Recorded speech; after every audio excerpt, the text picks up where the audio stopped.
Mars ou Gravity ou des choses comme ça. On a plein de qui font que les gens en fait s'habituent à voir le spatial dans la vie de tous les jours.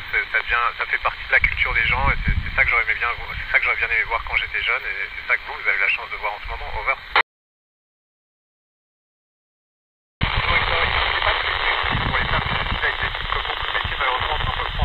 Au début, on s'est dit de toute façon ce sera que des garçons, donc on n'a pas pris la peine de faire en sorte que ce soit un peu plus inclusif. Par exemple, les combinaisons spatiales, elles sont en taille plutôt grande, il n'y a pas vraiment de taille petite qui ont été prévues, alors que c'est pas du tout plus difficile, c'est juste que ça n'a pas été fait.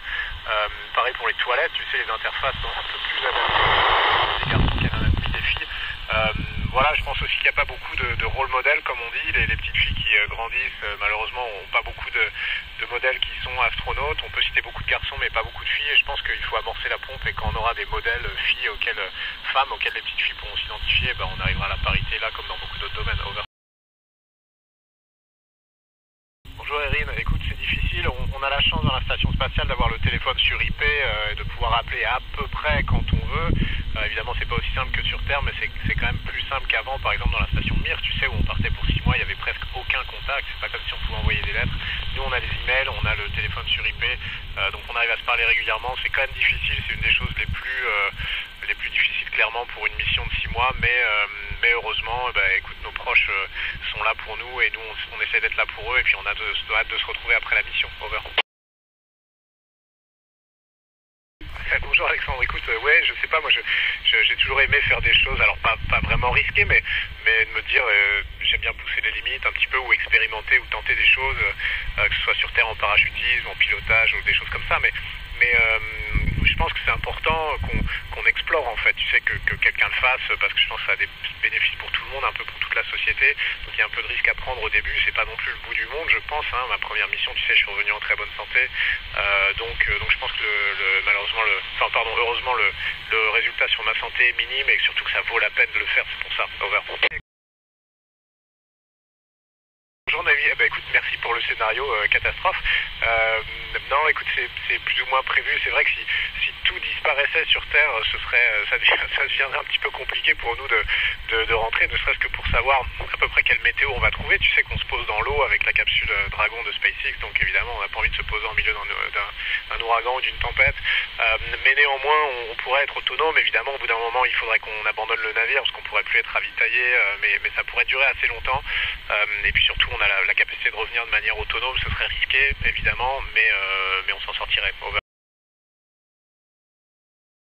Bonjour Antonio, alors oui, c'est vrai, c'est pas exactement des flashs bleus, on peut voir des petites, en fait comme des traînées, oui, bleues ou blanches, et en fait c'est quand tu as une particule un peu lourde, un ion positif qui arrive du fond de l'espace, qui est créé par, on ne sait pas pourquoi, une supernova, un soleil très très loin, qui nous traverse le globe oculaire. Ça arrive régulièrement parce qu'évidemment l'espace est plein de ces particules qui se baladent un peu partout. C'est pas spécialement dangereux, c'est un tout petit peu impressionnant. On voit une fois de temps en temps, on ne voit pas non plus extrêmement souvent, et puis au bout d'un moment on s'habitue. Over. Bonjour Mano, non, enfin, si tu veux dire une expérience sur les ondes en 3D, non, c'est la première fois, c'est intéressant. Je m'en suis déjà un petit peu occupé, on va y revenir, je pense, la semaine prochaine sur cette expérience Tetris. Il y avait des expériences éducatives pendant ma première mission aussi, mais qui n'étaient pas exactement les mêmes, donc c'est toujours intéressant de laisser la place, je pense aux étudiants et aux plus jeunes, ils ont beaucoup de créativité, et puis il faut que cette expérience dans l'espace leur serve à eux, donc c'est toujours sympa de travailler avec eux. Bonjour Esma, écoute, comme je le disais tout à l'heure, on essaie d'être un peu exemplaire, un peu représentatif, un peu inclusif, donc il y a évidemment plein de places dans les agences spatiales et dans les entreprises, tu sais, pour les gens qui sont malentendants ou malvoyants ou des choses comme ça, on essaie vraiment de leur laisser la place qu'il aurait dû.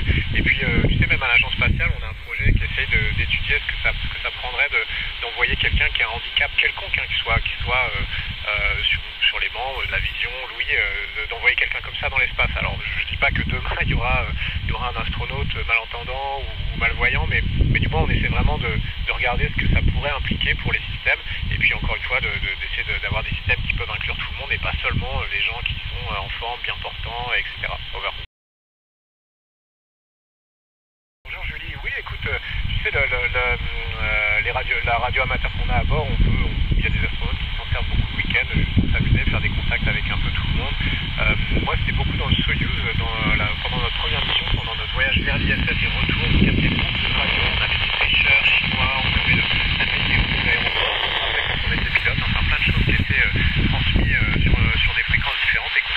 notre radio. C'était un peu sympa et ça nous fait sourire de revoir. Thomas, oui, c'est clair, c'est compliqué. Moi, j'ai pas d'enfant, donc c'est un peu plus simple. Mais quand on a une famille, écoute, on disparaît pendant 6 mois, c'est difficile.